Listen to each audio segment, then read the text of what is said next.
Hi, everyone. Thank you, Jess. And just to briefly take over, thanks all for joining us for session 4 in our State of the World conference. Interpretation is available, as you see below, and I want to thank all the partners that are involved. Let me introduce the moderator of this session. And here you can see the slide with all our partners: Glasgow, AIDC, Next System Studies, the Havens Right Center for Social Justice, and Counter. So just to also give them credits by saying their name. But yes, let's now move to our moderator and introduce him.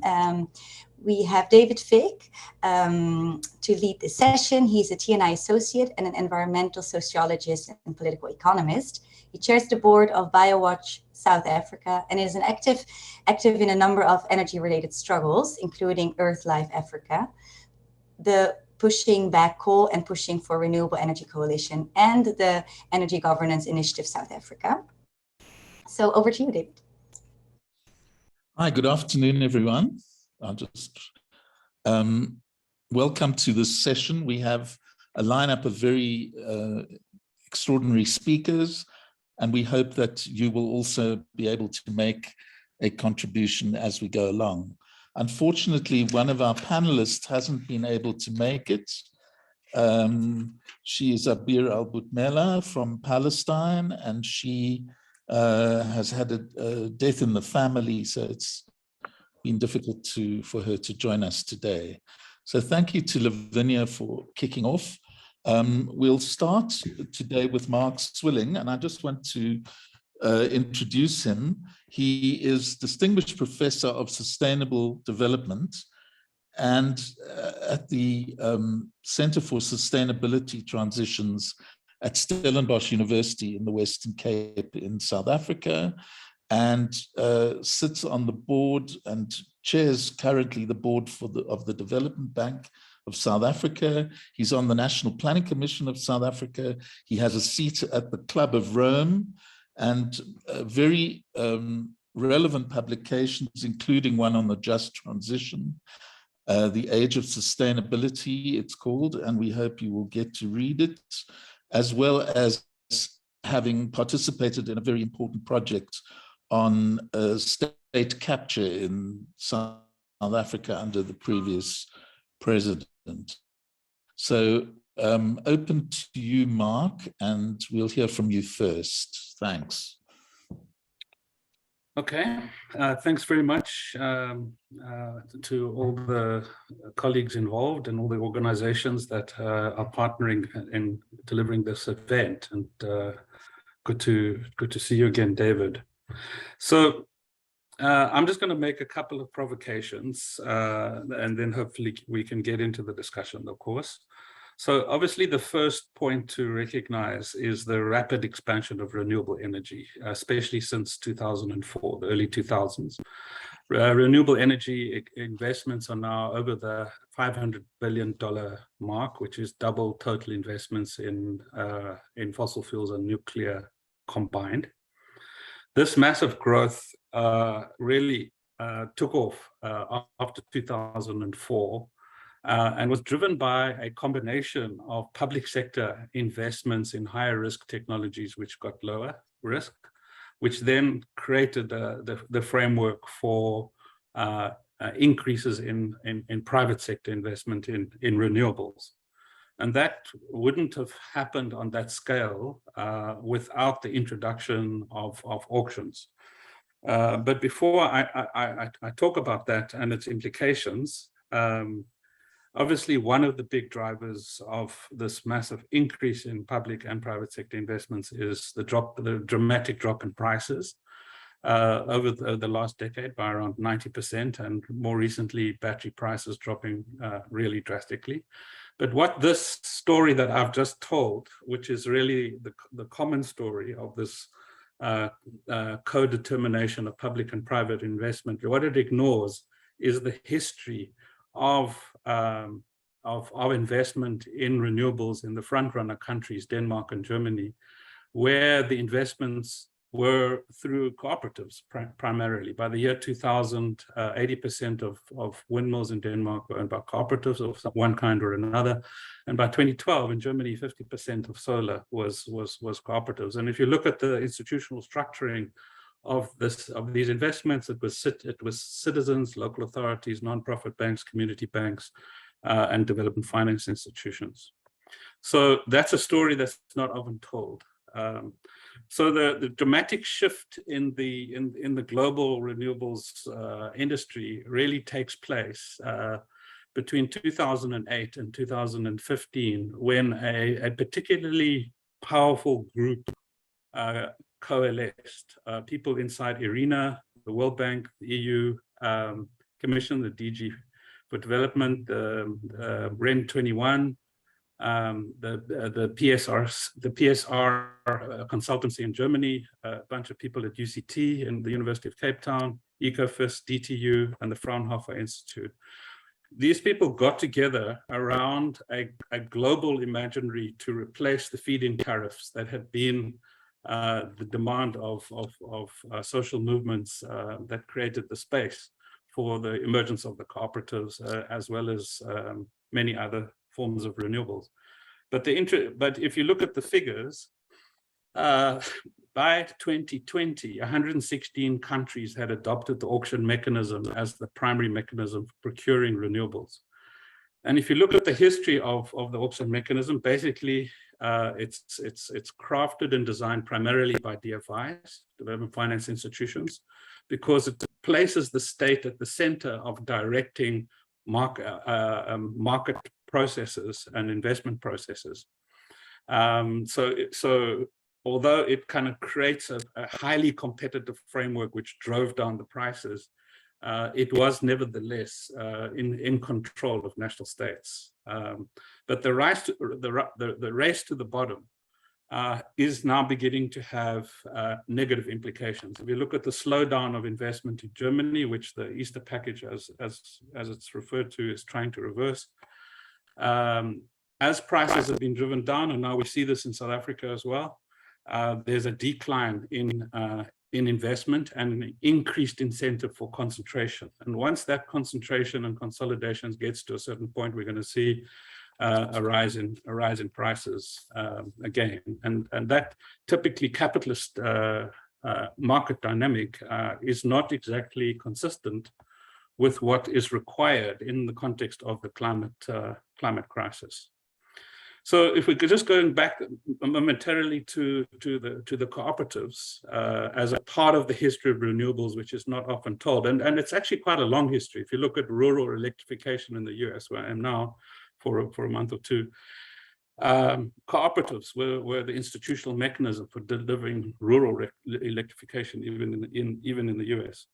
But what I'm really interested in is the way in which the materiality of renewables as decentralized and distributed creates the conditions for a potential progressive outcome, which is very different to the corporate outcome that is enabled by the auction mechanism.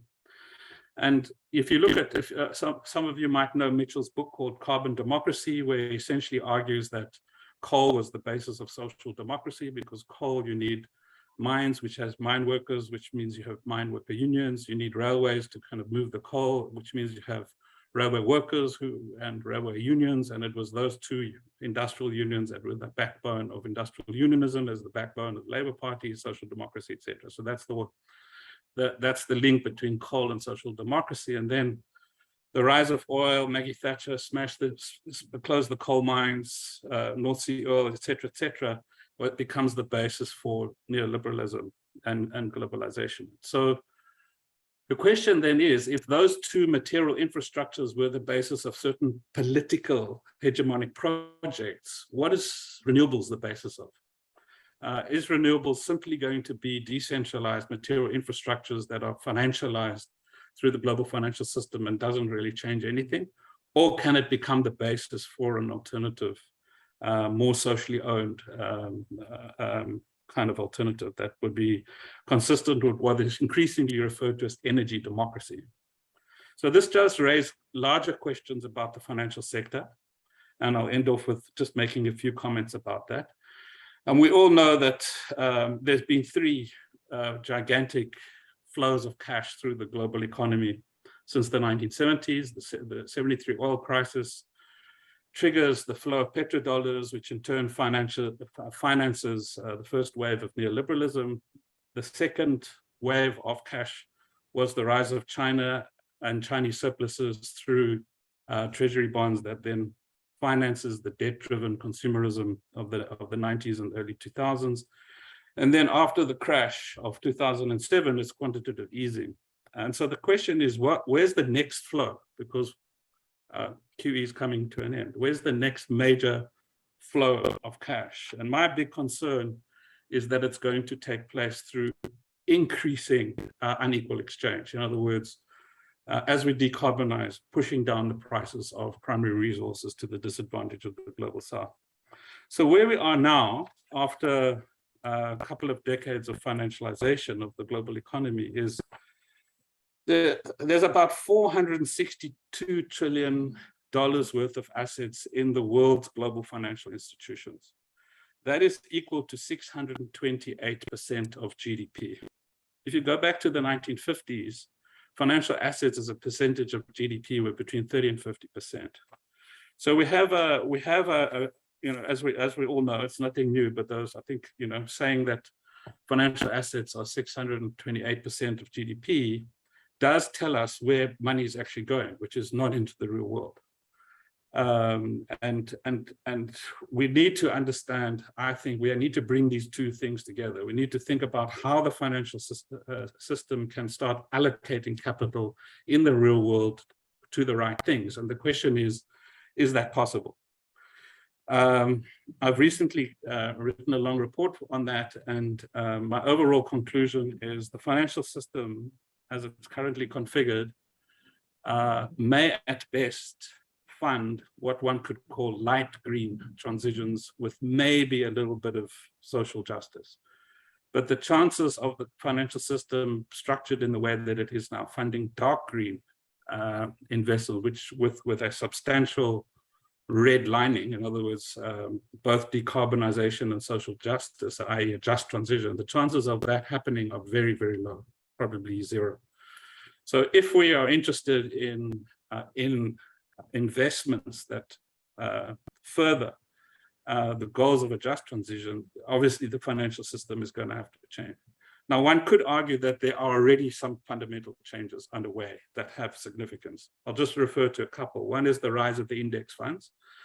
Index funds are asset managers. They controlled $3 trillion of assets in 2007. Now it's 15 trillion and is expected to go up to 35% of the assets of the S&P 500 by 2028. This massive redirection of cash into index funds that invest algorithmically across stock exchanges across the world have built up an interest in the health of the economy as a whole, and have therefore started to make quite a lot of noises about climate change.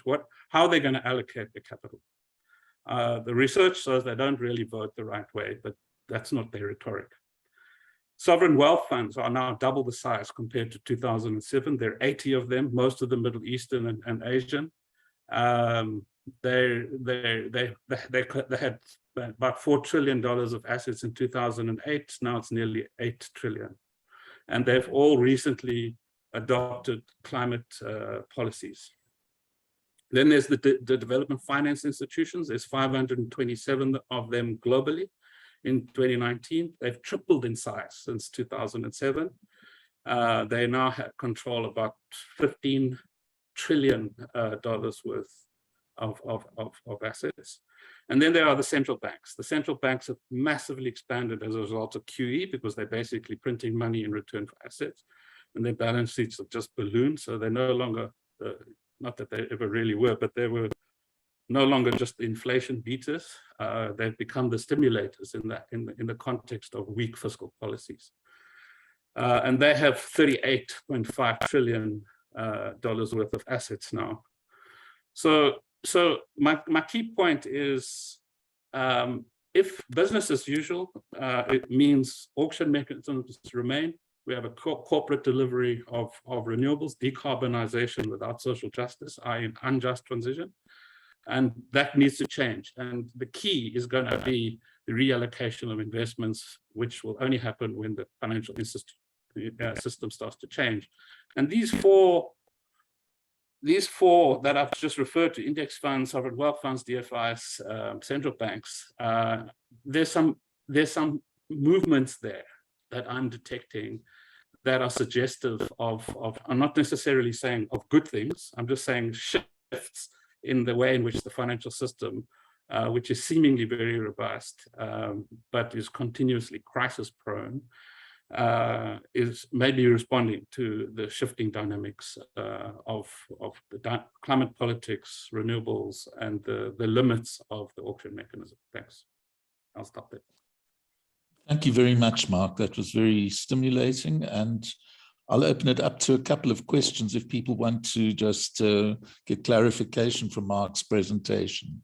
So is there anyone who wants to raise anything that arises from Mark's presentation right now?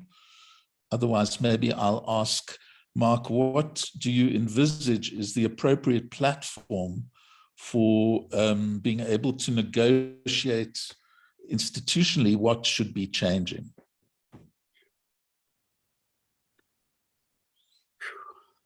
I don't know what the global platform would be actually, but I think that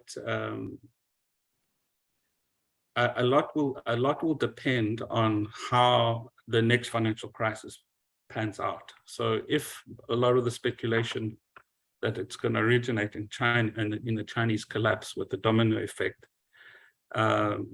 then you know, a lot will depend on how progressive forces come together to kind of articulate an alternative. Obviously, the establishment, the mainstream forces are going to coalesce around the World Economic Forum at a global level. And you know, some of the conversations that are taking place there do indicate an increasing awareness that there's a sense of teetering on the edge.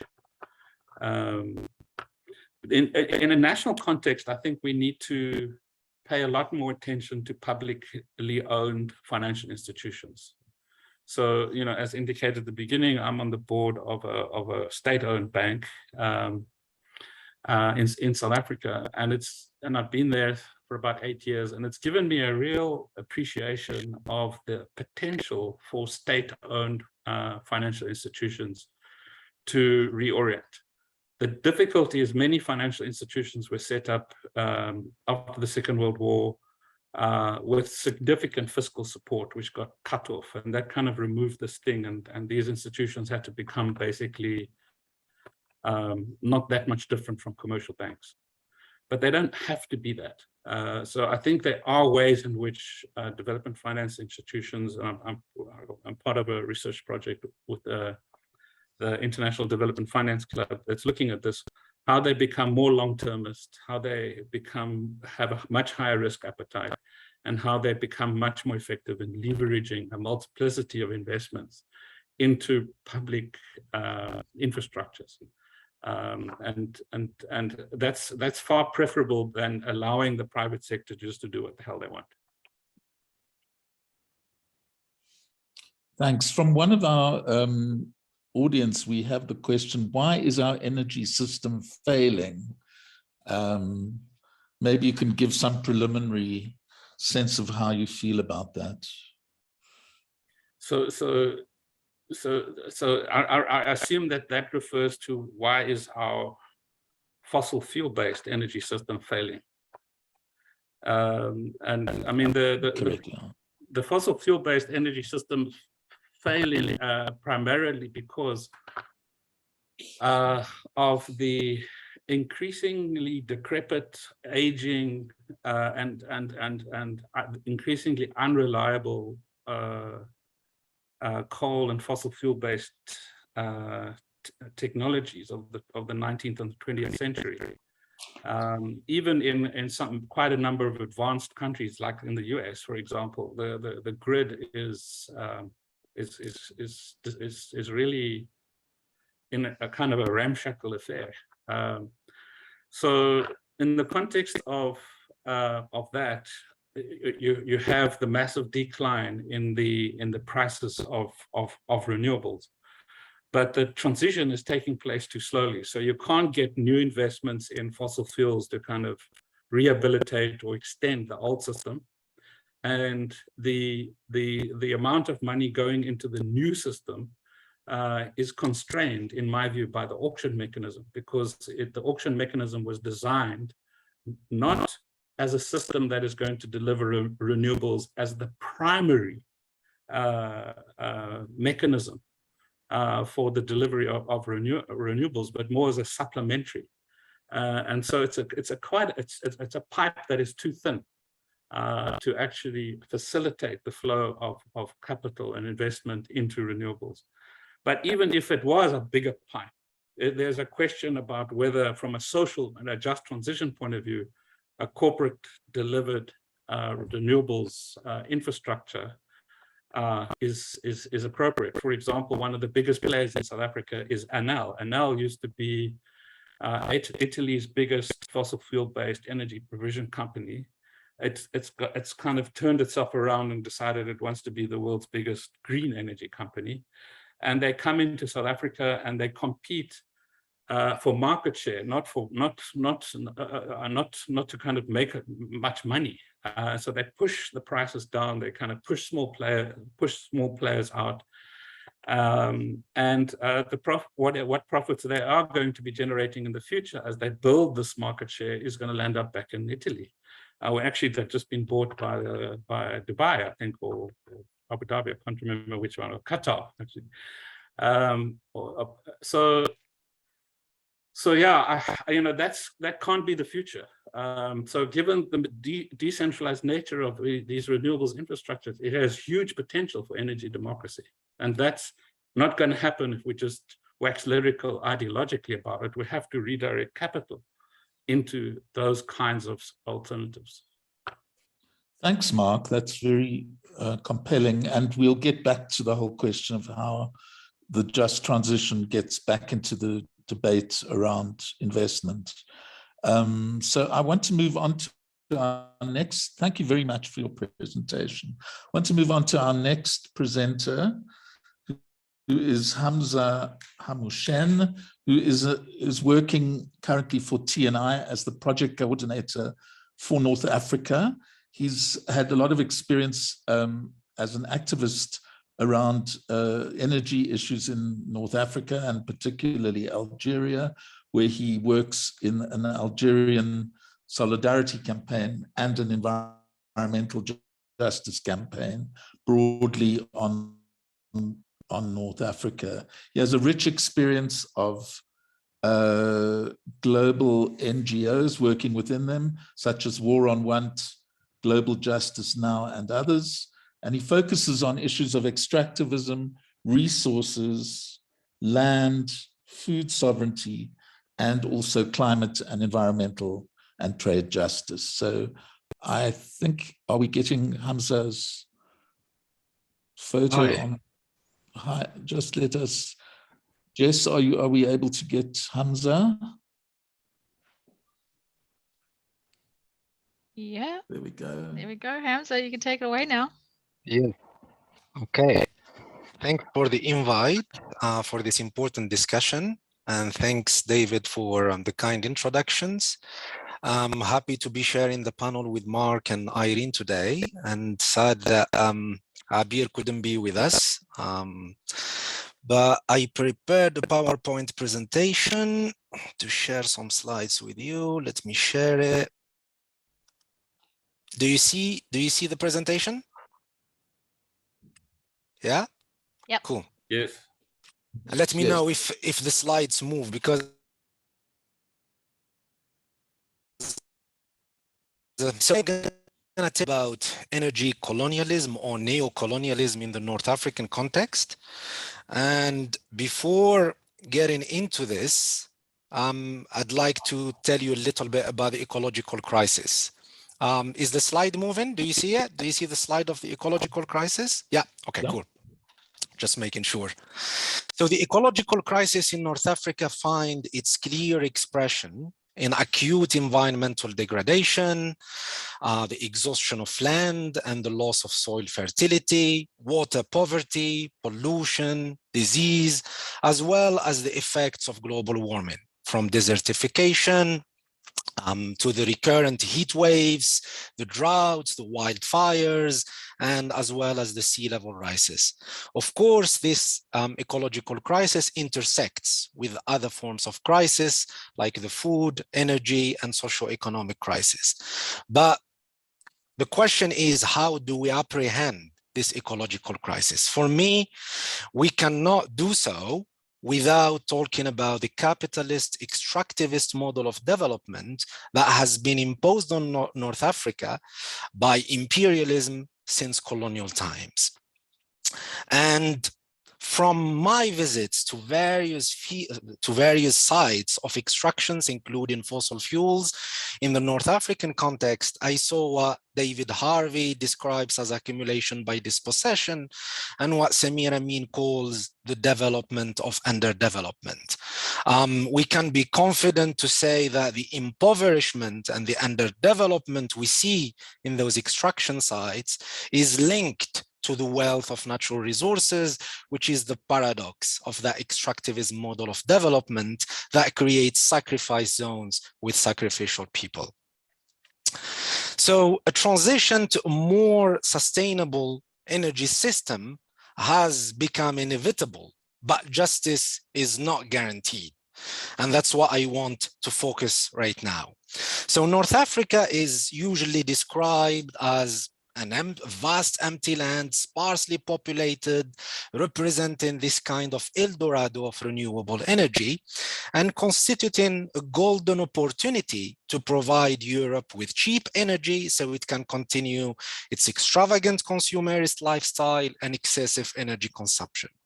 However, this deceptive narrative overlooks questions of ownership, of sovereignty, and masks ongoing global relations of hegemony and domination that facilitate the plunder of resources, the privatization of the commons, and dispossession of communities, consolidating undemocratic and exclusionary ways of governing the transitions. There are several examples from the North African context, and I'm gonna go through some of them right now, that show how energy colonialism is reproduced even in transitions towards renewable energy in the form of what some people call green colonialism or green grabbing. So what do I mean by green colonialism? For me, it's the extension of the colonial relations of plunder and dispossession, as well as the dehumanization of the other, to the so-called green era or the renewable period, with the associated displacement of socio-environmental costs to the peripheries. The current uneven transition to renewables happening mainly in the global north is predicated on the ongoing extraction of base metals and rare earth minerals for manufacturing solar panels, wind turbines and blades, and electrical batteries. Where would these resources come from? From countries like the Democratic Republic of Congo, Bolivia, Chile, Morocco, where environmental destruction and workers' exploitation would continue and intensify. Basically, what we are facing is the same system with a different source of energy, from fossil fuels to renewable or green energy, with the same global energy intensive production and consumption patterns, which are maintained with the same political and economic social structures that generate inequality, impoverishment, and dispossession. As for green grabbing, it's a concept coined to refer to some of the dynamics of land grabs that take place within a supposedly green agenda, from those conservation projects that dispossess indigenous communities of their lands and territories, to confiscated communal land for the production of biofuels, to installation of big solar plants and wind farms on agro-pastoralist communities' land without their proper consent. Let's move towards specific example. Let's talk about Morocco and its inequitable energy transition, where people have no say in what is being done. We saw the Ouarzazate solar plant that has been launched in 2016 at the time of the climate talks, COP22, and was hailed as the biggest solar plant in the world. But scratching under the surface, we have a completely different story. We have a land grab, the agro-pastoralist communities whose land have been confiscated to install the 3,000 hectare facility. The project is what we call a public-private partnership, which is a euphemism for privatization. Contracted a debt of $9 billion from various banks, including the World Bank, the European Investment Banks, and others, with Moroccan government guarantees. So if the project fails, it's the Moroccans who are gonna pay for the bill, which is more debts for an already overburdened countries with these. And it is worth mentioning that since its launch in 2016, the project is losing money, is losing around 80 million euros per year, which are covered by the public purse. Finally, the project has been using a technology called the concentrated solar power, the CSP, that necessitates extensive use of water to cool down the system and clean the panels. In a semi-arid region like Ouarzazate, diverting water use from drinking and agriculture is just outrageous. There is another example, the Middle Solar Plant, that will be one of the world's biggest solar projects to combine the concentrated solar power technology with the photovoltaics. It is being operated by the French EDF Renewables, the Emirati Masdar, and a Moroccan conglomerate, Green of Africa, has contracted an additional 4 billion in debts, and it is built, again, on thousands of hectares of communal land that have been confiscated from their owners. And the pastoralist tribe of Sidi Ayed, who has been using this land for centuries to grain their animals, have been protesting against that project, which they called simply an occupation. And of course, we mustn't forget about Morocco's occupation of Western Sahara.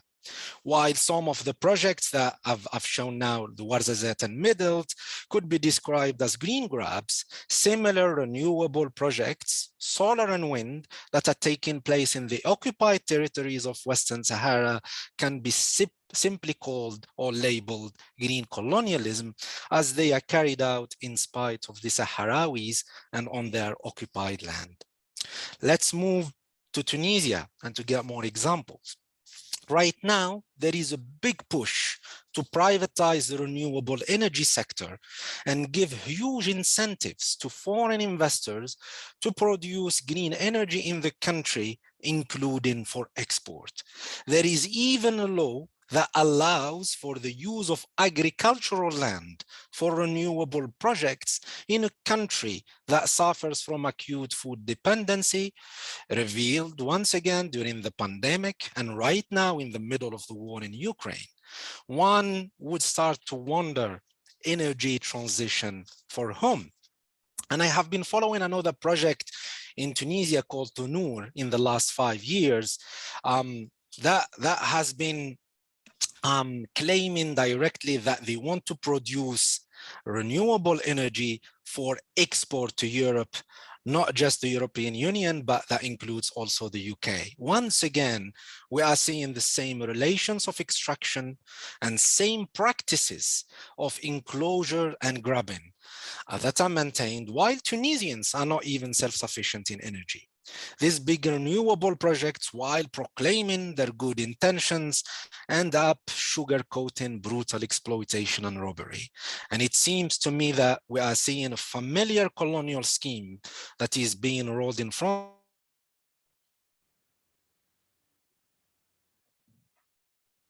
of energy from the global south to the rich north, while Fortress Europe builds walls and fences to prevent human beings from reaching its shores. Let's move a little to Algeria, my home country. While certain Western governments portray themselves as pro-environment by banning fracking within their borders and setting carbon emission reduction targets, they go and offer diplomatic support to their multinationals to exploit shale resources in their former colonies, something that France did with Total in Algeria. If that's not energy colonialism and environmental racism, I don't know what it is. We are also seeing more fossil fuel projects being pushed in various parts of the world, including in North Africa and the Eastern Mediterranean, which led some analysts to argue that we are not seeing an energy transition, but rather an energy expansion. And in the context of the war in Ukraine, and the EU's attempt to cut reliance on Russian gas, that's what exactly happened as Italy and Algeria agreed to boost gas supplies to Italy. In fact, the national company Sonatrach and the Italian giant Eni will pump an additional 9 billion cubic meters from 2023-2024. EU energy security primes above everything else. So we are seeing more gas lock-in, more extractivism, more path dependency, and a hold to the green transition in countries like Algeria.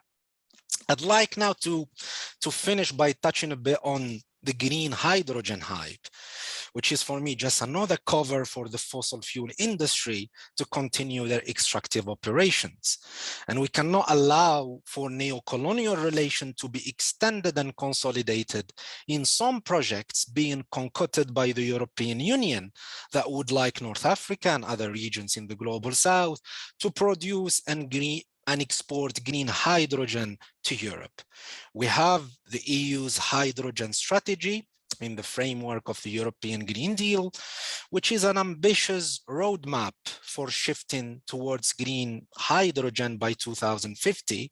And it proposes that the EU could meet some of its future supply from Africa, in particular North Africa, which offers both a huge renewable energy potential and geographic proximity. This has become even more important in the context of the war in Ukraine. Basically, replacing fossil gas with hydrogen from renewables is a key plank of the Repower EU, the European Commission's plan to end dependence on Russian gas. So as well as shifting gas suppliers from Putin to other authoritarian regimes like Algeria, Azerbaijan, Egypt, and Qatar, or the settler colonial apartheid state of Israel, and building more ports and pipelines to import and transport gas, the EU Commission has quadrupled its hydrogen targets from 5 million tons by 2030 to 20 million tons, with half of that to be imported primarily from North Africa, but other countries are also on the target list: Namibia, South Africa, DRC, Chile, and Saudi Arabia. I just would like to say something on the intellectual property regime, especially the transfer of technology, which I think is primordial for any just transition. Like any other technology, the questions of who uses it, who owns it, and how it is implemented and for what agenda it is being promoted are of great importance. And I wanted just to share with you these 2 sentences from the Repower EU, where it says, to maintain and regain technological and industrial leadership in areas such as solar and hydrogen, and to support the workforce, the Commission proposes to establish an EU solar industrial and a large-scale skill partnership. the Commission will also intensify work on the supply of critical raw materials and prepare a legislative proposal. So what does that mean? Means more monopoly of technology, and you can read through the lines, which means more competitions with rising powers like China. Desertec, which has been an initiative that has been launched in the 2000s to export green electricity from North Africa and the Middle East to Europe through undersea high voltage cables, has been revived after its failure to mobilize money and for all the criticism that it received around its neo-colonial intonations. But now it's jumping on the hydrogen bandwagon, and it's proposing even to use the current infrastructure of the pipelines to transport some of that green hydrogen. It goes even further by saying, maybe they are being honest, at a first stage, they're gonna just produce blue hydrogen from gas. That's why I said that this hype around green hydrogen is just another door for the fossil fuel industry to continue extracting gas. So a survival mode, if you can know. And they are saying they're gonna use the carbon capture and sequestration technology, which is dubious at best right now. And then they can bury those CO2 captured in the empty gas fields in North Africa. So this could be interpreted as another dumping of waste again in the peripheries and in the global south. But then who buries CO2 in empty gas fields? Usually that captured CO2 is used by fossil fuel producers to inject it into oil wells to optimize them to produce more gas. So the whole thing is doesn't make sense. And I'll finish by this slide just to give you an idea of how crazy those projects are. Total Iran, a subsidiary of Total, wants to build a huge green hydrogen project for export in southern Morocco. The project costs around $10 billion, and the land that it needs is around 170,000 hectares of land, which is, I looked it up, which is more than the surface of the London area where I live. So this is just crazy. I'll finish here. Maybe we'll talk about alternatives and just transition in the discussion. Thank you all for listening to me. Great. Thank you very much.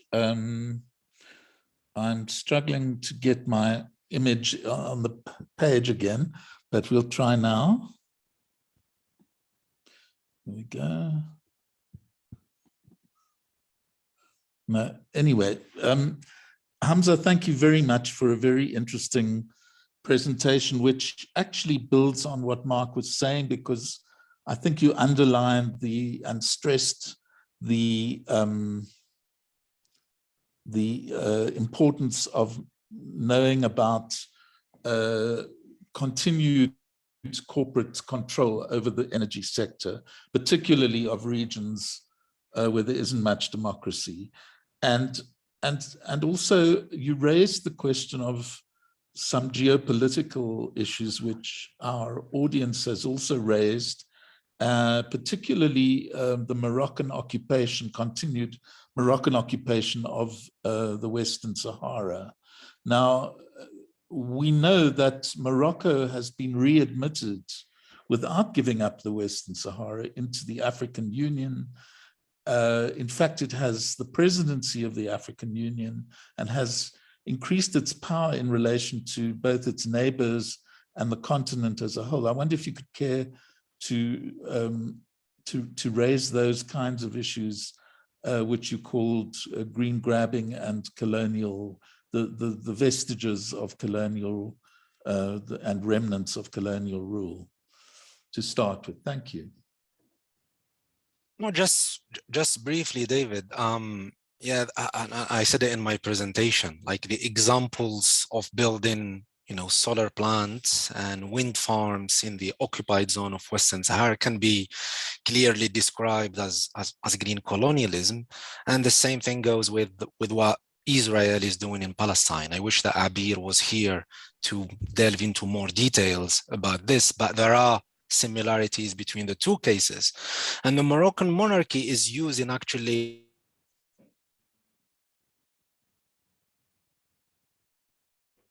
agriculture to entrench its occupation.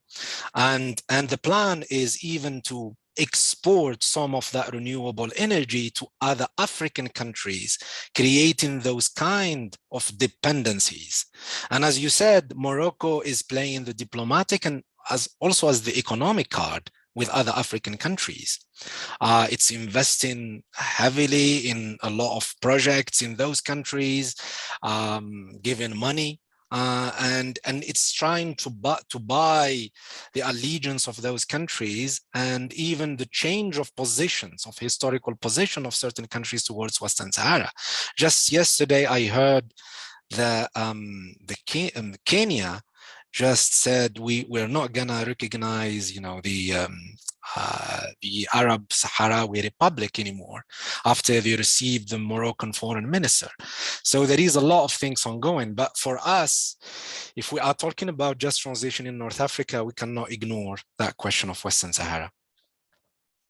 Thanks. One of the other questions raised by a member of our audience was the question of the resistance to these energy plans throughout the region. And when I introduced you, you were introduced as a participant in a movement called the Environmental Justice for North Africa. And the questioner raised the question of whether that is, can you go into that platform a little bit further and maybe raise the general question of how much resistance is there to the plans that you outlined in your presentation? For me, when we talk about questions of environmental and climate justice, it's impossible to disconnect them from questions of socio-economic justice as well as democratization. So in certain regions of the world, like North Africa, and I'm sure other parts, the questions of the environment can seem to come secondary to more pressing questions of socio-economic justice, of local development, of jobs. But those conflicts that I've witnessed, at least in Algeria, Tunisia, and Morocco, have always an environmental element in them.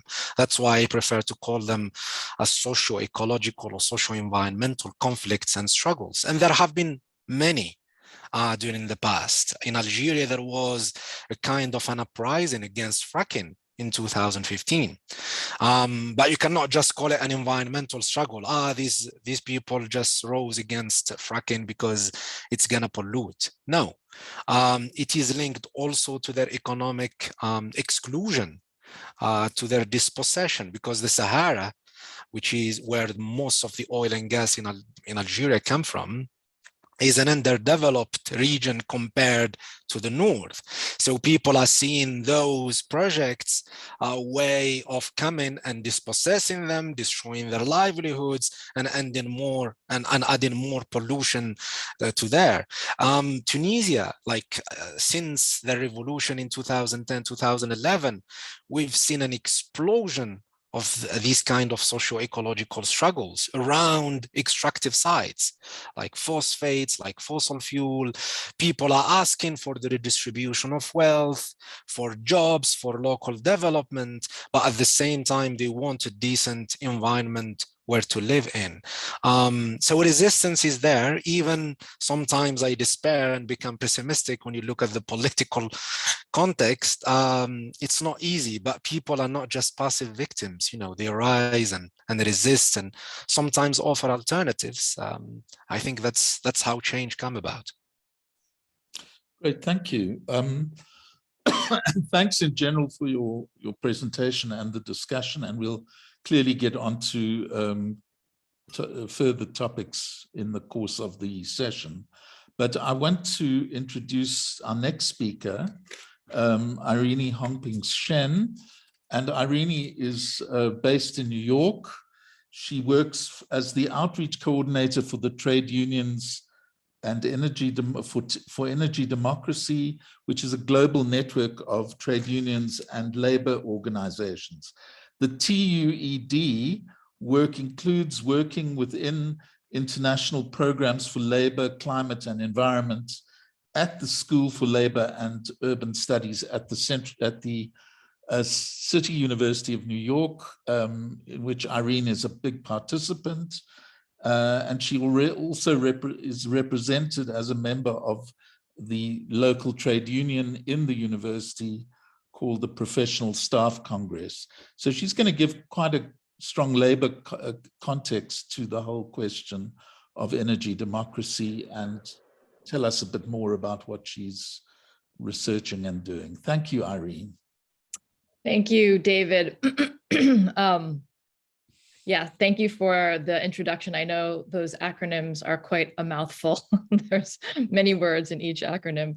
I also just want to note, I know someone put our website address into the chat.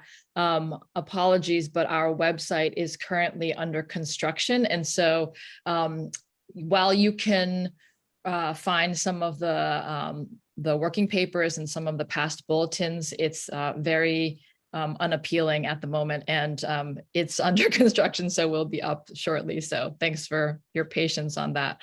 But I'm going to share my screen and show you a little presentation that I have and speak from the slides I have here.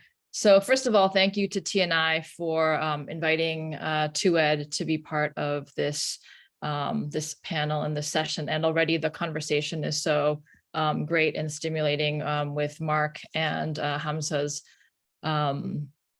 interventions. And I also am sorry that Abeer isn't here. But so as mentioned, I work with Trade Unions for Energy Democracy, and we are a network of international unions. We are currently, I think we've just had a couple more add-ons, so 94 unions in 27 different countries now.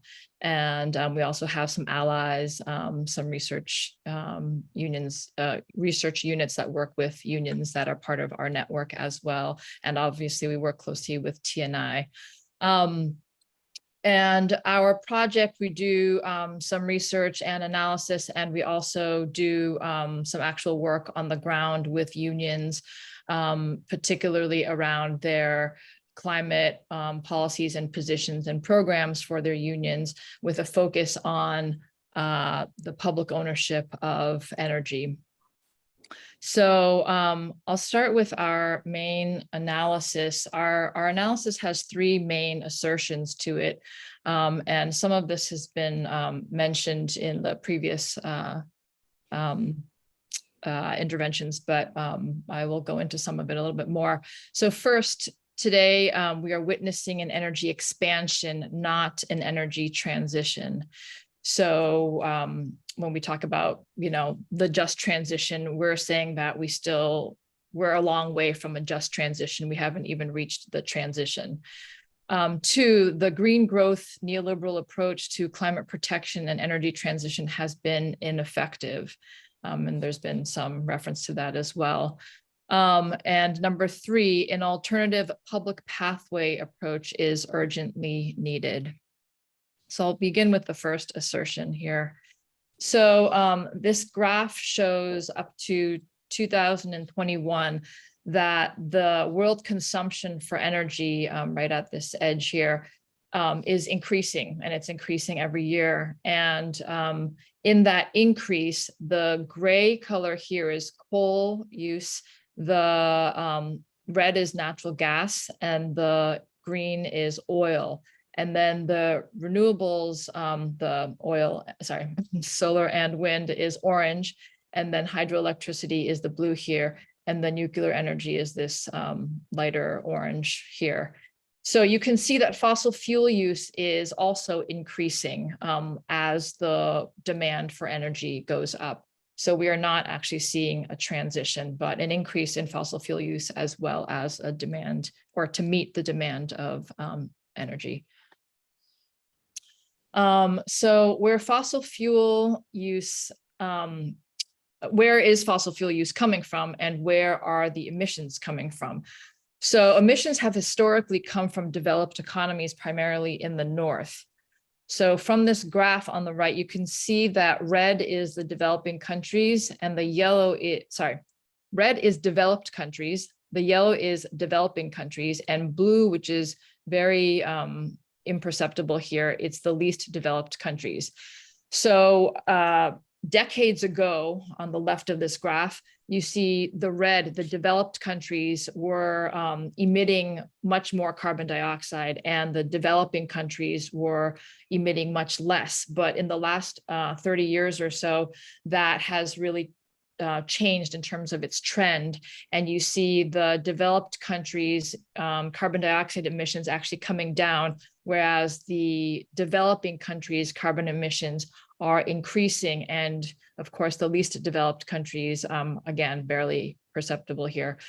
But what it's saying in this trend is that the demand for energy is growing in developing countries, or rather, there's always been a need for access to energy, but that access need hasn't been met. And so now, as countries are trying to meet energy poverty needs, and economies are developing, that developing countries are actually starting to increase their emissions. So nevertheless, energy poverty still persists. Globally, 733 million people have no access to electricity. This is World Bank data from this year, and we've seen other reports stating a much higher amount of people who do not have access to electricity. But just to be consistent with the statistics here, I'm using this number. But I've seen, closer to 900 plus million people. So 2.4 billion people still cook using fuels that are detrimental to their health and environment. So cooking with sticks and whatnot, creating very poor air quality in the home because of these cooking fuels.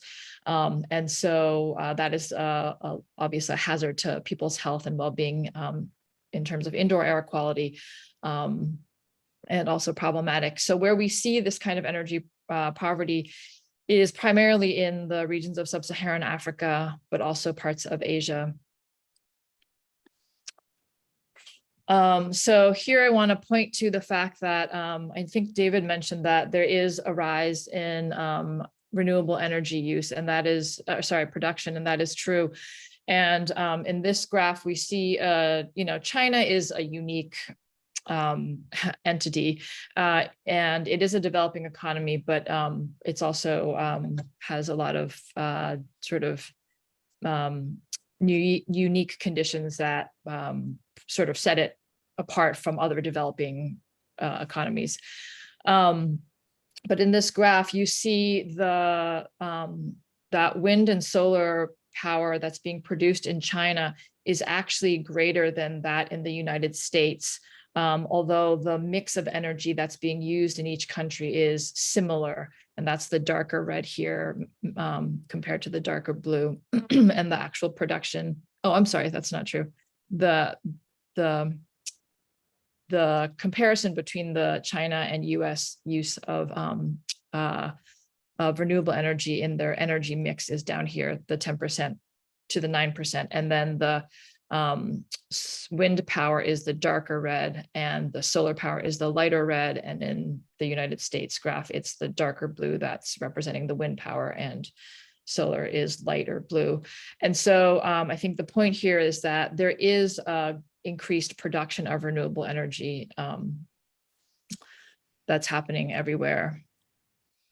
But simultaneously to that, there is also high levels of fossil fuel use. And so China is having the highest level of coal consumption at this point. And so you can see 50%, and this is from a couple of years ago. This data, China is consuming 50% of the world's coal. So China is the world's biggest greenhouse emitter. And many people will point to that, and especially in the global north, I think that's pointed to often. But it's important to interrogate the data a little bit more deeply. Here you have a breakdown of the average American is responsible for more emissions than the average person in China. So when you look at China versus US statistics in per capita emissions, it's actually individuals in the United States like myself who are actually responsible for a lot more emissions than the average person in China. So even though it's easier to blame who the biggest emitter is, there are these details that often get lost, where in the global north, we are actually responsible for a lot more of the emissions per person. And they're just to make a point about cumulative emissions that, you know, once you emit greenhouse gases and carbon dioxide into the air, it doesn't go away. It stays in the atmosphere and the oceans and contributes to climate change for decades to come. So the cumulative emissions of the United States is greatest in terms of a country than anywhere else in the world. So assertion 2, the green growth neoliberal approach has been ineffective. I think this graph is really useful just because it's pretty shocking in terms of how the colors are laid out. And this is the sources from BP, British Petroleum, but the world's energy consumption is up to here at this, you know, point on the right of the graph. But from that consumption, what's being used in terms of renewable energy to meet that consumption is of wind and solar is so small down here. And then you have hydro and geo and biomass and other forms of renewable energies. And so that's very, very small. And so you can just see proportionally in terms of demand and fossil fuel use, it's much higher than where renewables is. And so where we need to go with renewables is very, very far from where we actually are. And so when we talk about the transition, that's why we say there is no transition happening yet, where we're just running to catch up, and we're so far from doing that. And we point to neoliberal energy policy as the reason why, or part of the reason why, and a big piece of the contributing factor to why we're in this situation currently. So neoliberal energy policy, you know, puts profit above all else, and the need to make profit is prioritized, and ecological needs and human needs are not part of that priority when it comes down to the actual what ends up happening as these mechanisms are implemented. So a sticks and carrots approach is really the basis of neoliberal energy policy in a very sort of distilled down way. And when we talk about sticks and carrots, we're talking about disincentives and incentives to change private sector behavior. And I wasn't going to go through this in great detail just because of time, but I will run through the slides. And if we have time, we can go back to it. It was also referenced some in previous comments. So the stick or the disincentive was a global price on carbon, and that carbon pricing policy has been a complete failure. So after 30 years, less than 20% of the world's carbon is priced, and the price on carbon is still very, very low. So it's been essentially ineffective as a global policy and not really implemented widely. And in addition, there's been political pushback and social pushback to carbon pricing because working people are the ones that bear the brunt of the the additional prices on carbon. And so this was a couple of years ago, but there's a yellow vest movement that some of you may be familiar with, where in France, when the Macron government tried to price carbon, there was a massive pushback by working people who were getting saddled with high gasoline prices and couldn't get to work, and utility bills that were rising in cost just from the carbon price alone. So the carrot is an incentive to incentivize the private sector to change their behaviors. And they were incentivized with subsidies. And Mark mentioned the feed-in tariff earlier. So feed-in tariffs were implemented to try to get people to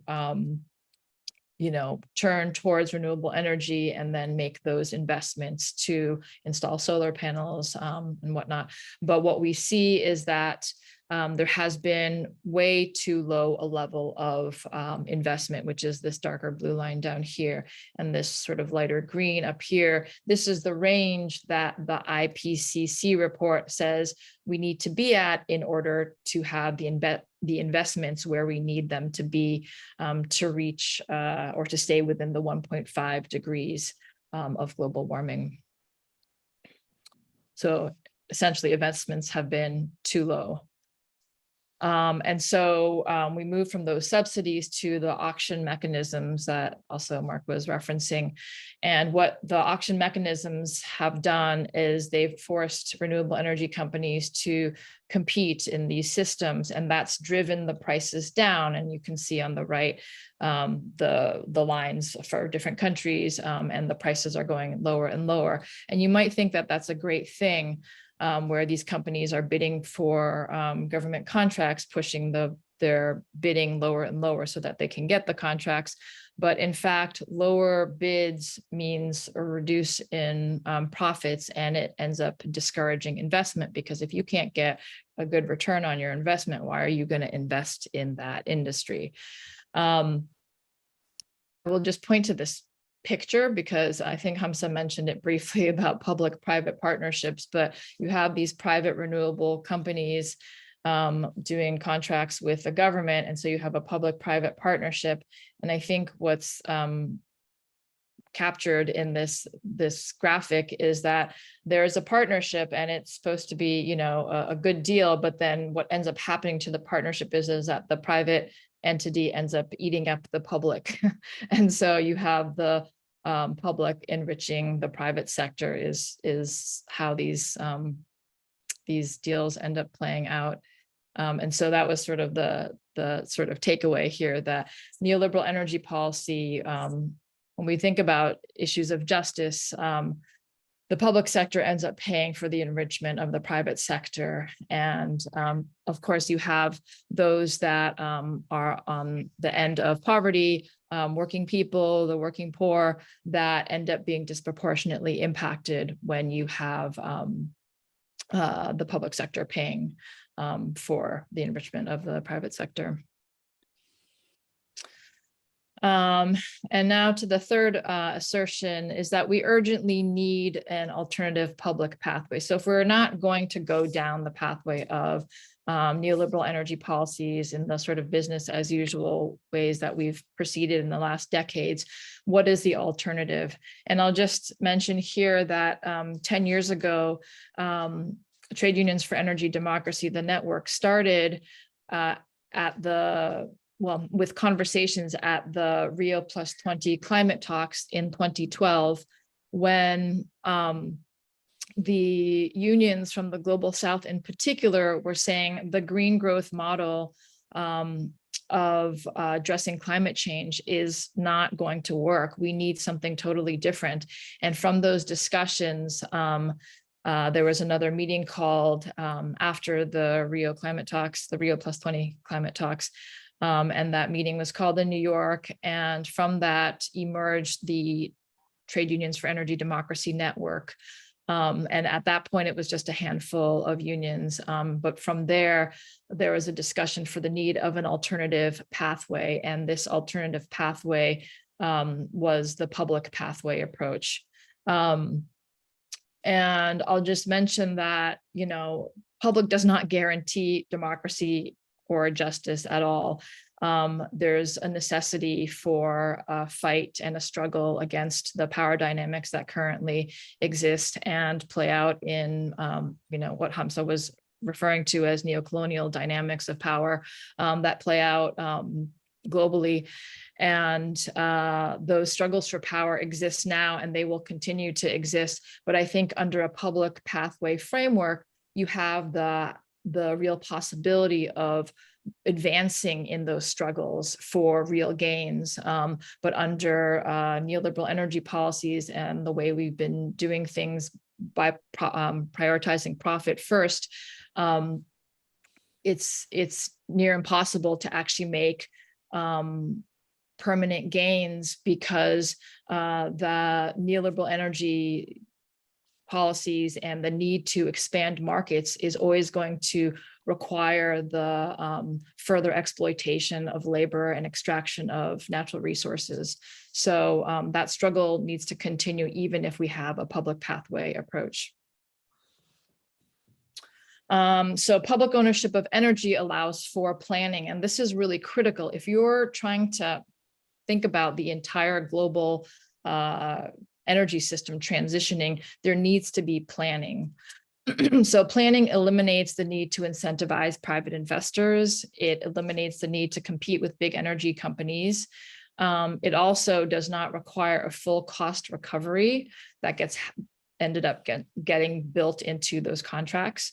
You can coordinate integration of variable renewable energy. So if you have distributed energy, and you can actually think about how best to integrate it if needed to connect back to the grid. You can avoid grid chaos, you can avoid electricity market chaos, you can regulate prices, regulate consumption, and you can actually create processes for democratic governance, and you can integrate into the whole planning process the elements of justice and the struggle for really centralizing platforms of women, of indigenous communities, of regions that are often marginalized or at the very targeted end of injustice. And you can design local level participation and engagement, and again, integrate and incorporate elements of justice that are necessary for any of these systems. So in the context of a public pathway, unions around the world are actually fighting against privatization. And so the image on the left is one of the unions that we work with in South Africa that is fighting against what we call unbundling, which is, we think, the first step to privatization. And other unions in South Africa are also fighting against unbundling and what's happening currently with the utility there. On the right, there's some images of what's happening in Mexico right now. So the current administration under Andrés Manuel López Obrador, who is the current president, his administration has been fighting for energy sovereignty, and it's the only government that has really tried to buck private foreign investment. And the unions have supported the efforts to make the energy reforms on the national level and regain energy sovereignty and also renationalize the energy sector. Of course, by trying to challenge foreign investment, the United States, Canada, the European Commission have been up in arms and very upset. And so this letter here is from the United States. The United States has written many letters to the Mexican administration trying to get them to stop with their efforts to renationalize and cancel private exploration of oil and gas, and also the administration's efforts to stop private renewable energy companies from fulfilling their contracts. Instead, they want to do public-public partnerships, and they are in the process of trying to build out one of the Latin America's largest solar parks and the world's, I think, 8th largest solar park. So that's in process. But you can see the difference in approach. One is under public-public partnerships, and under neoliberal energy policies, it's a private-public partnership. Oh, and the last thing I'll just say, so the US government, John Kerry is the US envoy on climate change. And he has been organizing with the right wing in Mexico to try to derail the AMLO government from renationalizing and fighting for energy sovereignty. And one of the big worries in the United States right now is because our climate legislation really pushes for increased electric vehicle use, but that means the need for lithium to build out the batteries for the storage units in the cars, in the electric vehicles. And so Mexico is trying to nationalize their lithium industry, which is a real threat to United States' climate legislation, because we depend on the extraction of lithium from Latin America and will want to lean on Mexico's lithium industry. And so you can see how the global supply chains are linked and how the neocolonial dynamics of power are playing out here. I'm getting to the end. So we're pursuing a public pathway at the international level and from a global public goods approach, because we recognize the need for actual global cooperation. And this was last year at COP26 in Glasgow. We have unions from around the world talking about the need for a global public goods approach and launching what we call the Trade Union Program for a Low Carbon Energy Future. And we created a document with a task force of 30 plus unions from around the world. We drafted a report, which is being finalized this year. But from that report, we distilled out 4 pages of what the alternative pathway could look like. And I won't go through the whole list here, but it really talks about the need to reverse neoliberal laws and directives and enforce a new pro-public mandate that incorporates justice, that recognizes, that the public sector actually has to be responsible and accountable to the public. And that there needs to be multilateral cooperation around the world. We have over 50 unions signing on. One just signed on from Colombia yesterday, and we are continuing to have unions sign on. If your union is interested, please feel free to email me and we can add your logo to this. I will also make this document available in the chat after. And lastly, I'll just say that, with the different dynamics that I was raising in the beginning, with the need to address energy poverty desperately and the demand for energy increasing, there are a lot of particulars about developing economies that need to be dealt with for sort of a informal way. We've been calling it towards South in terms of the global South, but it's much more nuanced than lumping everybody together into a South category. But what we are doing is we're launching something called towards South this October, so in about a month, where unions in the South were originally calling for an alternative narrative. Today, the network is actually trying to pursue development of an independent left trade union response from a public pathway approach to the energy transition in the global South that is South-led and that is about South-South cooperation. So I'll stop there, and thanks everybody for listening. Screen share. Okay. Thank you very much, Irene. It's been very stimulating to hear your presentation and to see some kind of resistance coming up from the labor movements of the world, and particularly your mentioning the emphasis of the South, and we've had some. We enjoyed your airing of the Mexican example, and also to some extent of the South African examples of people rethinking and going according to the public pathway that TUED is recommending. So I thought that might be the first point for us to reopen the broad discussion. Is the public pathway viable? Is it necessary? Is it advisable? How do we implement it? All those kinds of questions. So I wanted to perhaps go back to Mark, who has spoken about the state and has spoken about the role of the state and its ability to finance certain activities, many of which was on the list that Irene provided us, giving meat to the proposal for going back to the public pathway.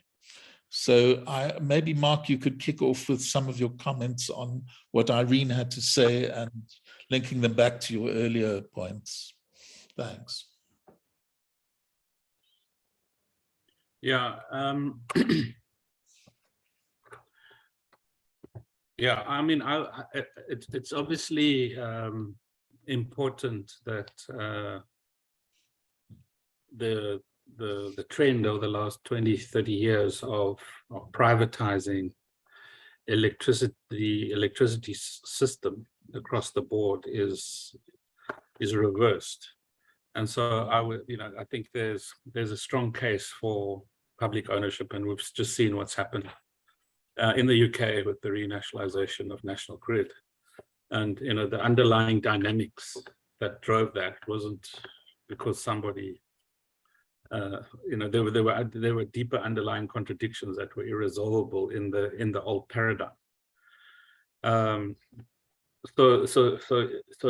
I think in the South African context, the strategic decision to make sure that the breaking up, the divisionalization of the utility into 3 publicly owned entities makes sense because retaining the South African public utility as a vertically integrated, publicly owned institution is a demand that reinforces the state capture forces that are highly dependent on retaining the structure as it is.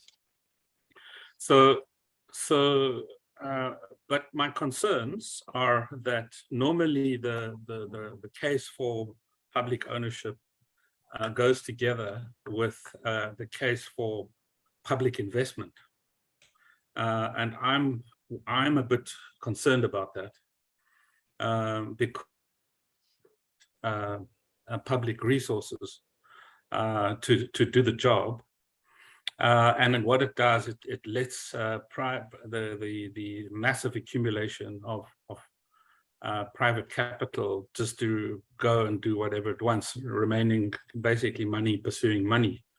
And we have to massively definancialize the global economy, which is just another way of saying there must be less finance buying finance and more finance buying real stuff. But that's where states and publicly owned utilities can play an absolutely critical role in kind of blending and directing the flow of capital in new ways. And so I'd be worried about public ownership leaving private capital untouched. And the other thing is that the public ownership argument in the energy democracy movement tends to undervalue the potential of decentralized energy cooperatives. And one of the reports that was cited by Irene does exactly that, and I disagree with that. So it is true that there has been a decline in cooperatives in Europe, but that's not because of anything inherent in the cooperative model. It was a deliberate strategy by states that were captured by a particular agenda that said, let's screw the cooperatives and redirect now that the cooperatives have proved that renewables can work, let's redirect capital away from the cooperatives and into private companies, which is what happened in Germany. And then the Chinese were then licensed to be the producers. And yeah, I mean, that's I don't think I definitely think it's premature to write off the community-owned version of energy democracy. So energy democracy runs on the spectrum, kind of emphasizing public ownership versus, not versus, but running through. And these are complementary, they're not either ors. And I think it's unfortunate if we set them up as either ors. Thanks, Mark. Hamza, do you have anything to add to this debate?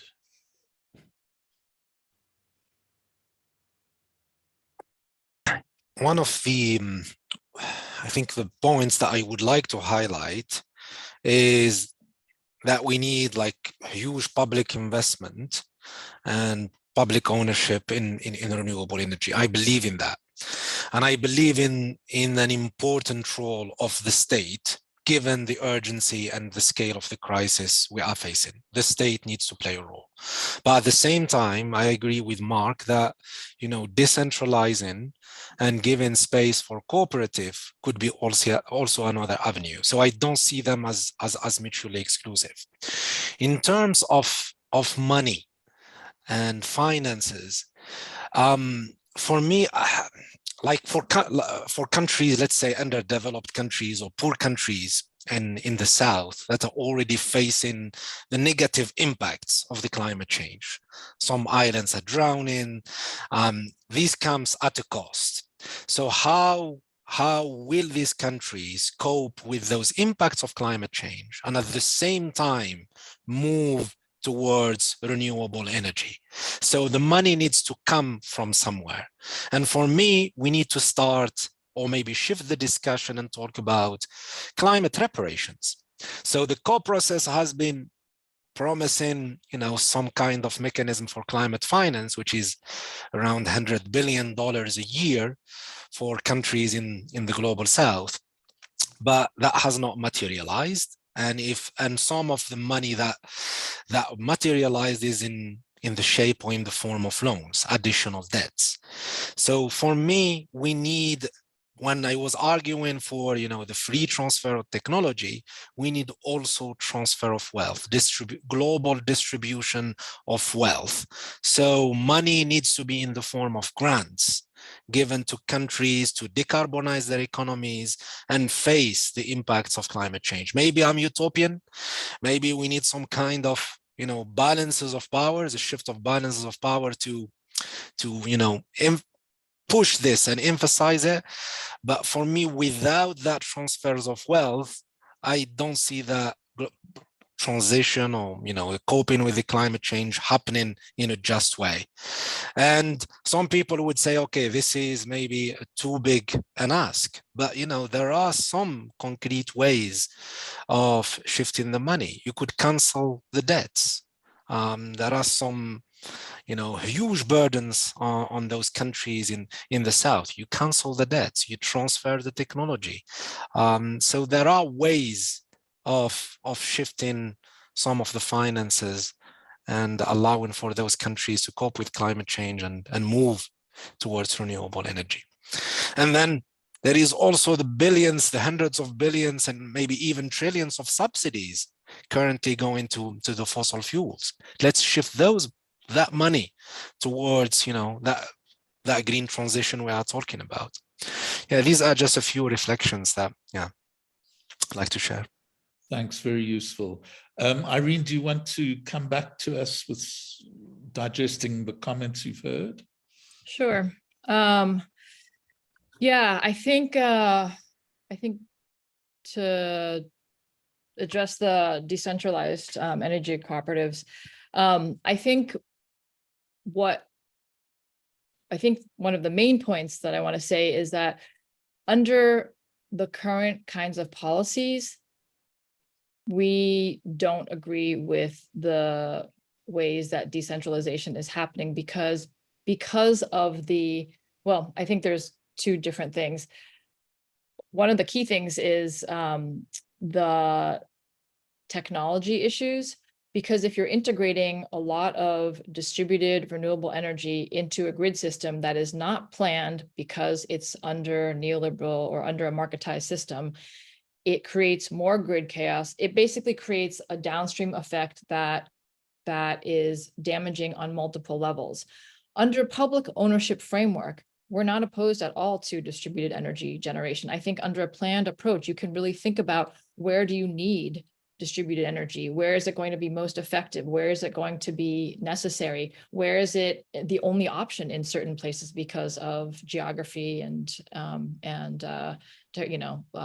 terrain conditions? And also, talking to various people in the cooperative energy movement, I think some of the models of how they've thought about sort of, I guess, functioning as a cooperative could be used or discussed in terms of how design is happened under public ownership in terms of governance and participation on a more local level. So I don't think it's, I agree with you, Mark, in the sense that, like, I think the dichotomy of like cooperatives is bad and, state is good. I think that's the wrong dichotomy. And I think that's very divisive. I don't think that cooperatives is necessarily a problem in and of themselves at all. I think under a public ownership framework, it's I think that's what the necessary first step is. And then you can actually think about under that how best distributed energy or renewable energy can take place.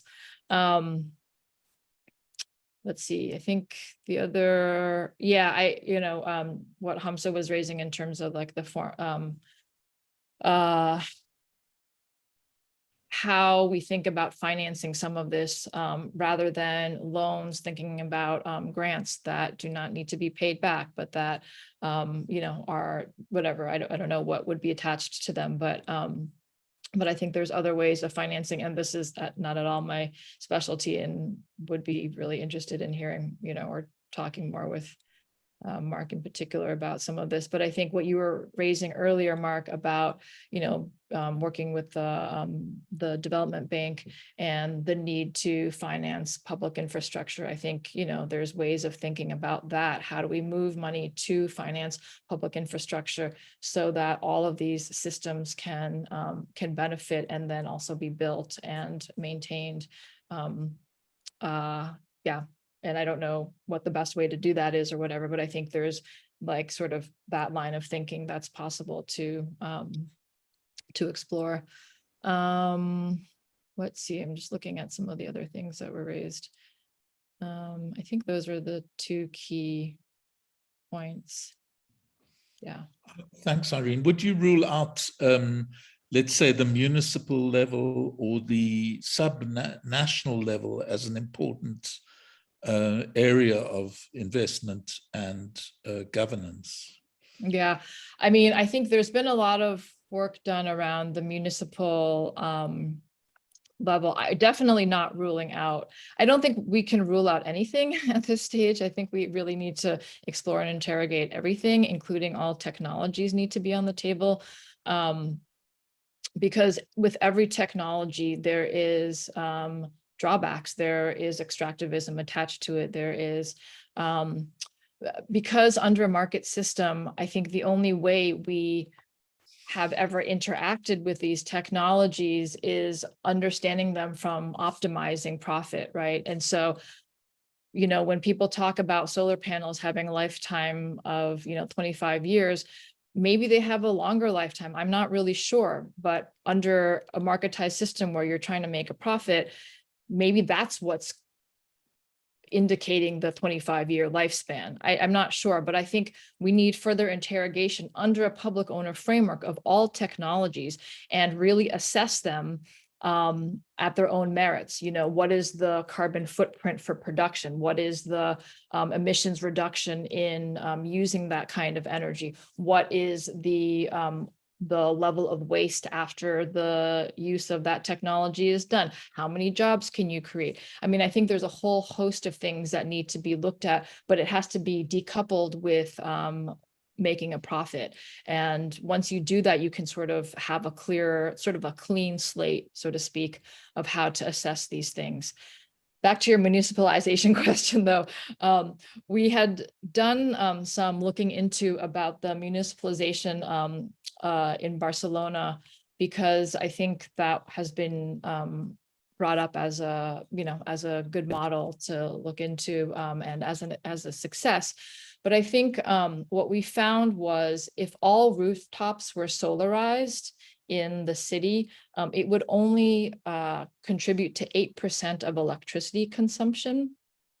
And you would still then need to find other sources of energy. And in a municipality, usually there's like less space, right? So I think that's why rooftops is a critical place where you can actually put solar panels up.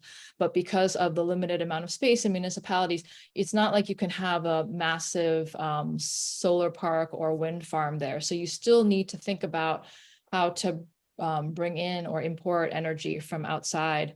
Yeah. So I think there's more interrogation that needs to happen in terms of some of the municipal examples that get raised as the models of what to look to, just in terms of data. But I think that they too need to be part of the whole picture of what we need to do. Yeah, I think it's great that rooftops are being solarized. So. Good, thank you. Okay, so one of the big things you raised was to focus more on the existing state of fossil fuel prevalence or its continued prevalence compared to the amounts that you were showing us on your graphic, on your graphs about how much alternatives from renewables have made an impact. So I'd like to hear a bit of discussion about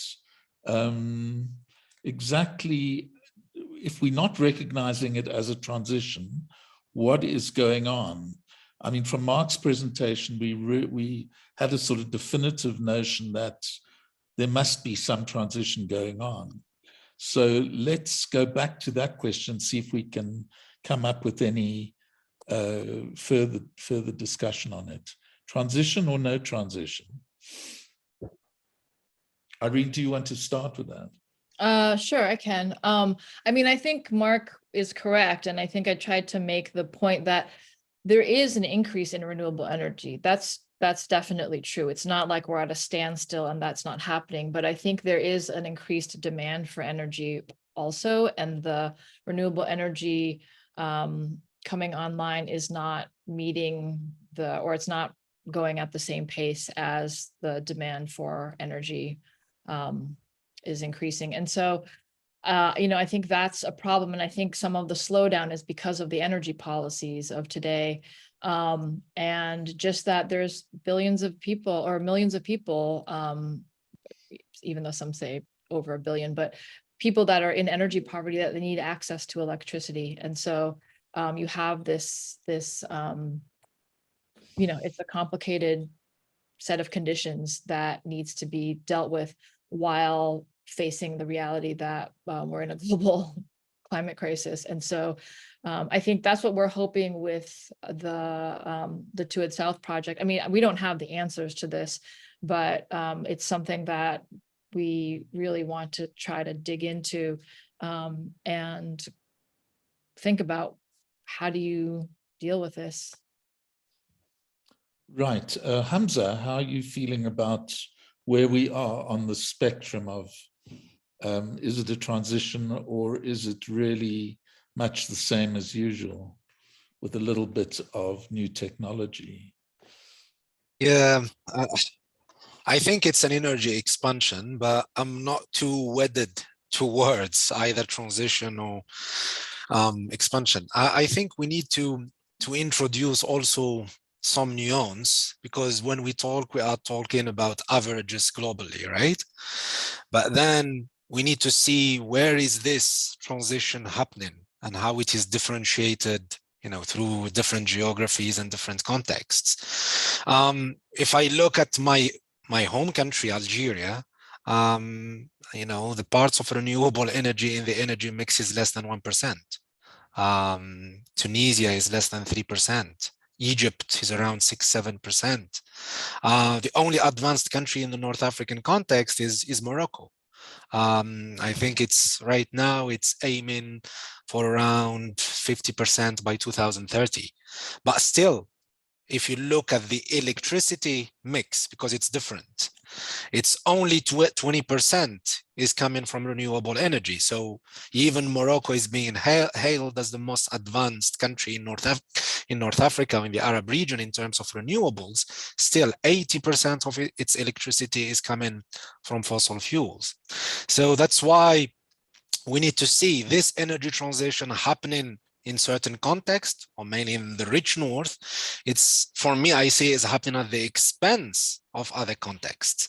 So it happens through, you know, the entrenchment of green extractivism and the continuing exploitation of labor and the destructions of environments in some other parts of the world, in the peripheries of this world. So which is the externalization of socio-ecological costs and the creation of sacrifice zones.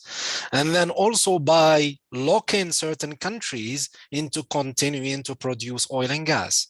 And of course, the local elites benefit from that. We need to have class analysis even in countries in the south. So we look at the current context and the conjuncture of the war in Ukraine. There has been a huge discovery of a new oil and gas field by Eni, Total and ExxonMobil in Algeria. Different European countries are visiting Algeria to get more gas from it. And this is not just Algeria. Egypt, and even, you know, West Africa, other parts of the world. And then when we think about the green hydrogen hype, so right now Europe wants certain countries to produce green hydrogen and export it so they can meet their own energy targets, right? But to produce green hydrogen, you need a lot of renewable energy through building new solar plants, new wind farms. And there are huge inefficiencies in producing green hydrogen.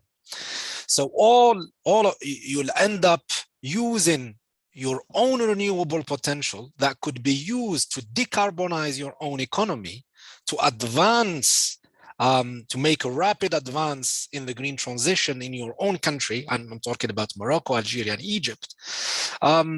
In order for Europe to meet its own, you know, renewable targets. And that's why I see that transition for me, at least, even if it is happening, it is not taking place in a just way, and is not considering, you know, shifting or radically transforming those power imbalances. Let's call it, it's neocolonialism, it's imperialist domination. That's what it is. And it's happening, those hierarchies are happening in the global energy system right now. Yeah. And very much along the lines of agrofuels and other suggested technological changes that we've seen in previous years. We're starting to sort of get into the territory of what would be a just future, and how do we transform this sclerotic system that's not delivering for anybody in particular, except a few corporations and a few elites. Mark, going back to some of the things that you began to raise about the notion of the just transition. I mean, we have a problem with the notion of just transition being kind of hijacked and put in every context and taken over by political forces that don't really want it to be used for economic justice transformation ends. How do we specify what it is? How do we introduce it? And on what level do we campaign for this transformation that we really need? Okay, I'll come to that in a second, but just on the previous discussion, if I may, because it is linked. Sure. When I don't think the increase in energy consumption is a problem in light of the fact that 1 billion people don't have energy services. So there has to be an increase, a substantial increase in energy consumption, but you can multiply that by energy efficiency, but you don't get very far, but it's okay. You need to include it. So the only issue is what percentage of that growth is renewable, because the old technologies are in decline. So that's why I do think, and we need to also take responsibility for the stories we tell, because that creates a framework for action. So I think it is useful to emphasize that the total amount of investment in renewables now is double the total amount investment going into new coal and nuclear. If you include rehab and all of that, then it's not as dramatic. But I think it's a useful statement to signal that something is shifting. So for me, the energy transition is not a reduction in energy. It's not that the total percentage of renewables is small and all of that. It's what over a period of time should we be envisaging and reinforcing. And I think there is an opening that needs to be reinforced. But that does raise the just transition story. So if one emphasizes the need for public ownership, public planning, etc., one also has to specify the coalition of forces that are required in order to bring that about. And that is, you can't generalize about it. In every context, there's a different coalition of forces that has a version of what that means in mind. And there can't be a one-size-fits-all version of what that means. And that's why I strongly agree with Barry's comment in the chat. I think that's a very useful formulation because it creates space for contestation, for struggle, for interpretation across a multiplicity of contexts. And so that also applies to what does the just transition mean? Again, I think we should avoid generalizations because every space is going to contest. And listening to Hamza is just absolutely mind-boggling and fascinating stuff that I just didn't know. And you can imagine the narratives that are emerging there that are very different in the South African context. So to come to the just transition and the South African context, just transition is used in 4 ways. One, by the commercial banks to say, just do renewables so that we can stimulate economic growth, and then we'll have trickle down. That's what they mean by just transition. The second is let's do that, but have mitigation, social mitigation for the consequences for coal workers and communities. So that's the second kind of more welfareist orientation. The third is do all of that, but make sure that the prices are not too low so that you can have upstream industrialization. So re-industrialize the South African economy and create massive numbers of jobs. So that's the third. And then the fourth is articulated by the unions, which is just transition means socialist transformation. So for me, what matters is what's the coalition of forces around each one of those. And to answer your question, what do we then campaign for? I think 3 and 4 are linked. I mean, in the South African context, we've destroyed the secondary industrial base. Renewables-led industrialization is a massive opportunity for re-industrializing the South African economy. But not if competitive dynamics force the prices so low that the only way you can build a solar power plant is to import the equipment from China. So it's great for Chinese workers, but not for South African workers. So yeah, so for me, what's the coalition of forces and what's their capacity to actually shift the dial? And our story the stories we tell should relate to that construction of the necessary coalitions. I think there is a very broad coalition of interests that say, yes, renewables-led industrialization is a real possibility if we could get that right. And that could be linked to a socialist project, which takes decentralization more seriously. And things like cooperatives, municipalization. Whether we can shift the balance of power at the national level to actually secure a kind of public ownership agenda, well, I mean, that's a massive challenge. I mean, we shouldn't rule it out, especially if the crisis deepens and gets worse and gets overdetermined by a financial crisis. Can I ask whether you think that the notion of just transition as required in categories 3 and 4 should be spelt out in much more detail, without having a kind of top-down blueprint, but having some kind of serious analysis of what planning is involved and what the kind of steps that Irene was outlining would entail in such a transition? I definitely do, but what? In a way, that means going back to the good old battleground of industrial policy.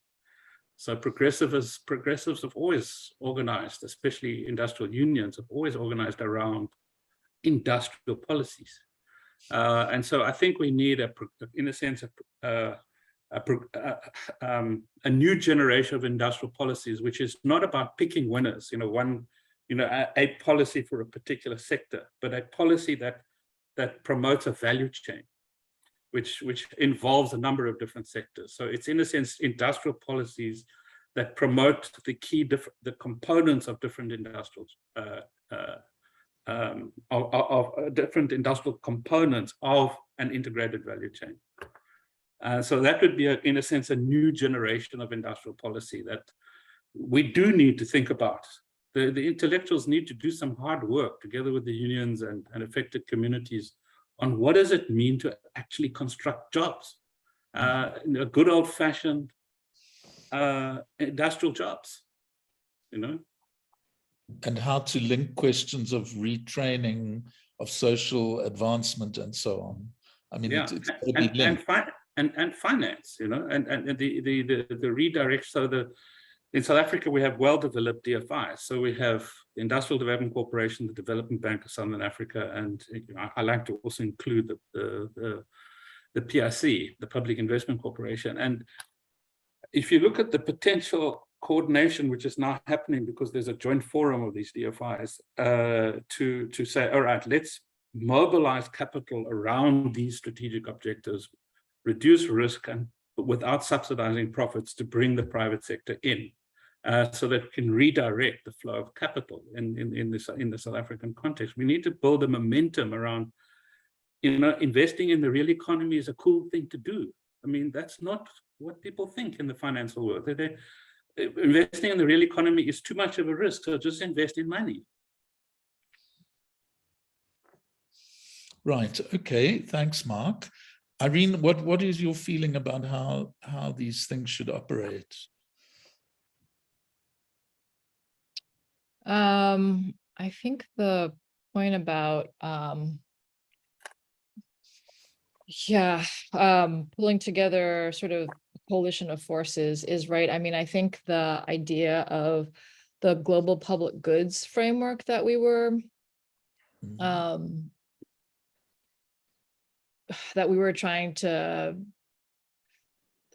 develop, the public pathway alternative sort of vision, speaks to that to some extent, in that there is a need for global cooperation and a way to figure out how to have these forces come together to play the particular roles needed in the entire transition, which is many stages and many pieces of the whole puzzle. I think the need for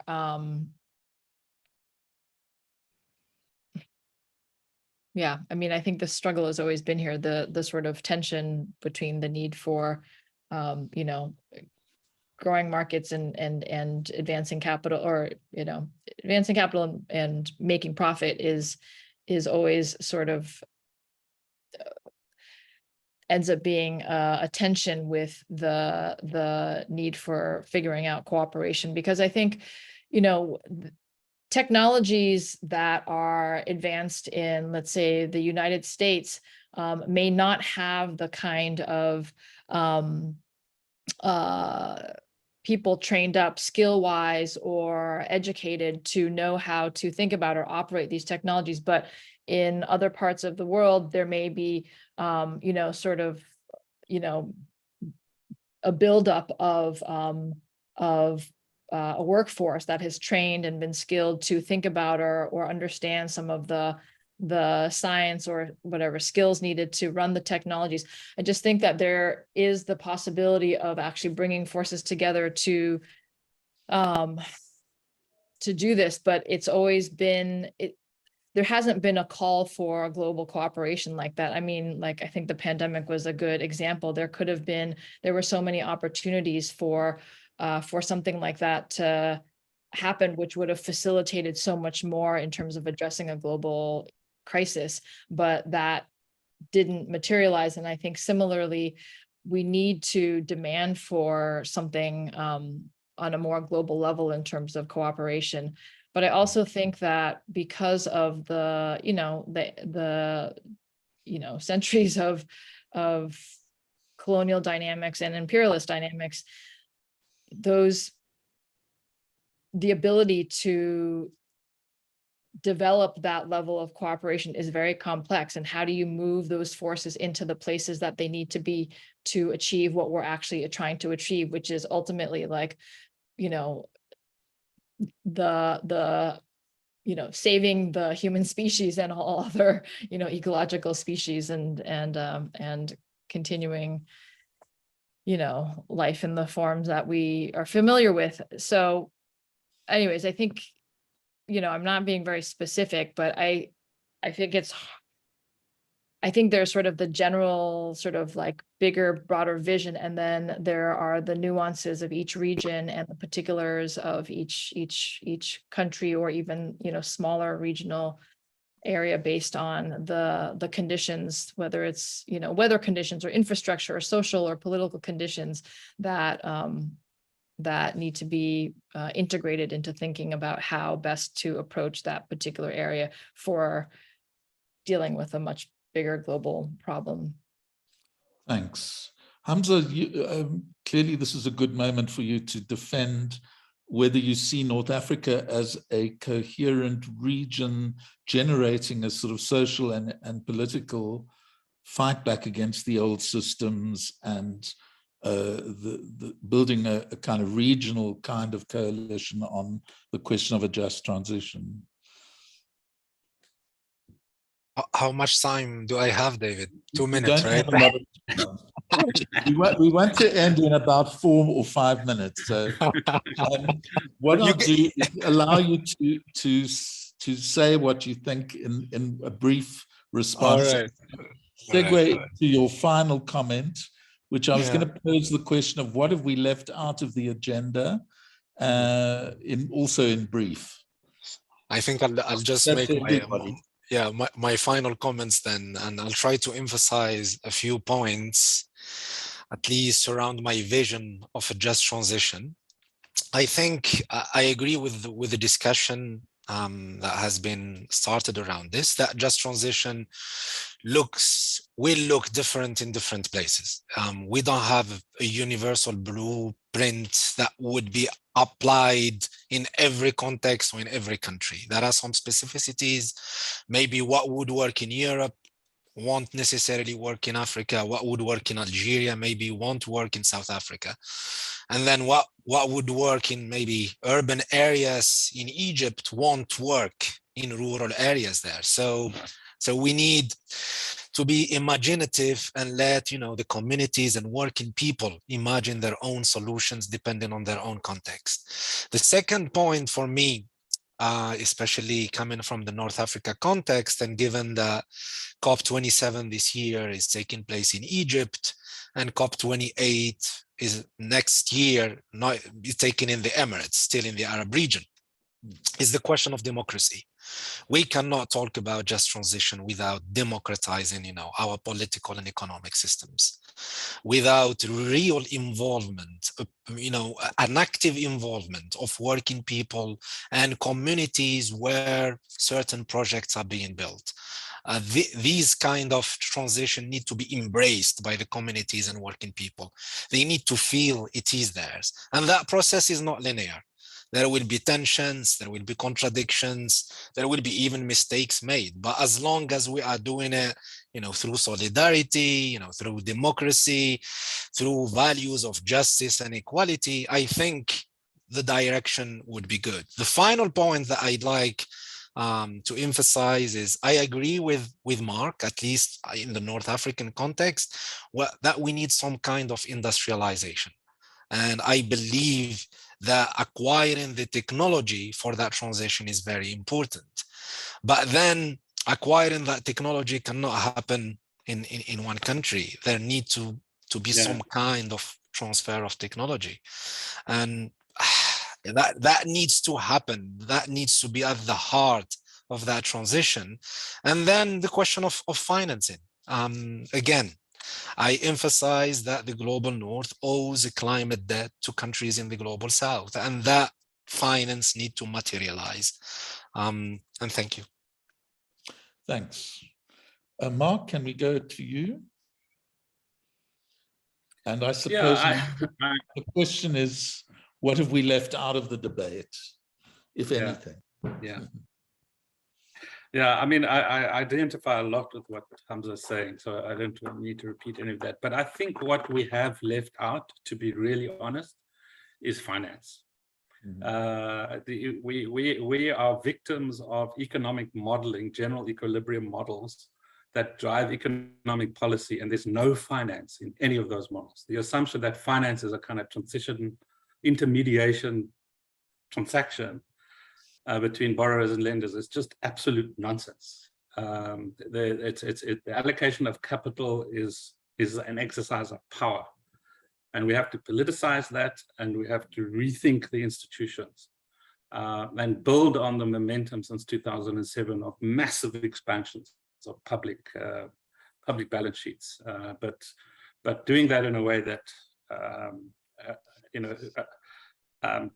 doesn't just leave it to the politicians. We need to engage at a multiplicity of different levels around finance. Great, thanks, Mark. Irene, giving you the last word, do you feel there are things that we haven't tackled in this particular session that you would have liked to have a bit more debate upon? I don't have anything to add. I agree that finance is always a piece that is underdeveloped in terms of our thinking and how to move forward with that. So, but overall, I think it's been a very good discussion, and would like to continue it. And yeah, I'll leave it there. Good. Well, thanks to all three contributors for your wonderful presentations, very rich debate, pointing the way to further debate and further grappling with these very complex and important issues. Perhaps we can point back to the TNI and its allies in creating more opportunities for this debate to go forward, both at a global and a regional level, perhaps. But thank you again to the contributors, and thank you for the technical support we all had from Jess and her team, and Lavinia, and of course Nick and others in TNI who facilitated this session. And I hope we have left a lot of food for thought with the audience, and that you join us in other sessions. Thank you very much. Thank you, David. David, thanks very much. Okay.